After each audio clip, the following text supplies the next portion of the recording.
In today's episode, we're going to be talking about the Global Express having problems with crosswind landings. And there's been a few incidents, and the recent one, which happened in April 2022, coming into Luton in England, near London, an aeroplane came in with a crosswind and the right wingtip touched the runway, and then the pilots executed to do a go around. So this is something which has happened a number of times. Is it a problem with the airplane? Is the airplane got a defect? Or is the problem the pilots? Well, it looks like it's the pilot training. So what Bombardier have done now is they put a training together, both for initial training on the Global Express and also for recurrent training. So pilots can, each operator can basically have their own techniques and procedures for dealing with crosswind landings. So this particular approach, the airplane was repositioning from Biggin Hill, which is south of London, to Luton, which is west of London. It was a positioning flight, just two pilots on board. The first officer was newly qualified on the Global Express. The captain decided first officer would fly, as there's lots of frequency changes and it's quite a short flight. There was a lot to do as the pilot monitoring. So he said, "Okay, Mr. First Officer, you can fly." So they're coming in. There was gusty wind, crosswind, and within limits. And then the airplane just about 50 feet as it's coming into flare. The right wing touched the runway, and as it did this, the captain took control, decided to go around, and up they went. The pilots haven't even noticed that they touched the runway with the wing. They just saw that the airplane had become unstable, and so they elected to go around, and then came around and landed. And then afterwards, when they got off the aircraft, they realised that the wingtip was damaged. No one was hurt. The airplane was then repaired. But this is something that's happened before in the Global Express. And so, it was a need to go back to the drawing board as far as procedures are concerned and pilot training. So is it an airplane defect? No, it's a pilot training issue.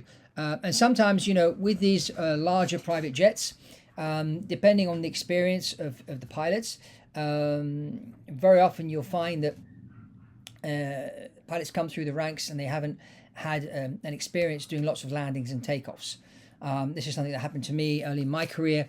I was flying citations. I flew with this former airline captain, and he said to me, he said, if you really want to learn to fly, you need to go and fly for the airlines where you'll fly lots and lots of sectors, and lots and lots of approaches and landings and that, and go-arounds and all that kind of thing. So probably this is another factor that plays into the fact that, some of these globals ended up having this problem because they're flying long sectors, 8-9 hours and then landing. So if you a crew of two, you're going to make a landing every 16 hours because, one flight you'll be the pilot non-flying and the other, the pilot monitoring, and the other guy will fly and land after 8 hours, and then the next 8 hours you'll be flying and land. So that's one landing every 16 hours.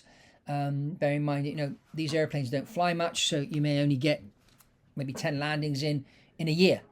And so you're not practicing much. I mean, when I was flying with the airlines, I was getting 10 landings in sometimes in a week. So you can see the difference if you just done private aviation and end up as a first officer for 4 or 5 years on a Global Express and then upgrade to captain. You're not going to have yourself many landings in this thing, and then you're coupled with a first officer that's never flown a Global Express before, and if you haven't had the adequate training, there's a recipe for disaster there.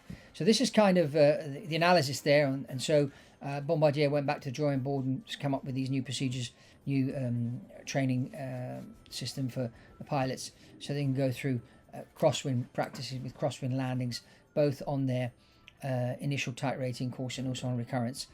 This is something that's not usually done on recurrent training. A lot of recurrent training is all about engine failures and that, and I'm happy to see that they're introducing scenario-based training here. While crosswind landings is always a good thing, especially if you're flying the bigger jets, Falcon 7Xs, the G550s, the Global Expresses.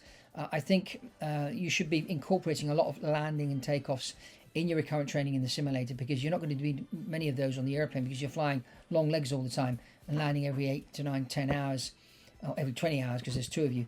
So you want to put your pilots through more and more training.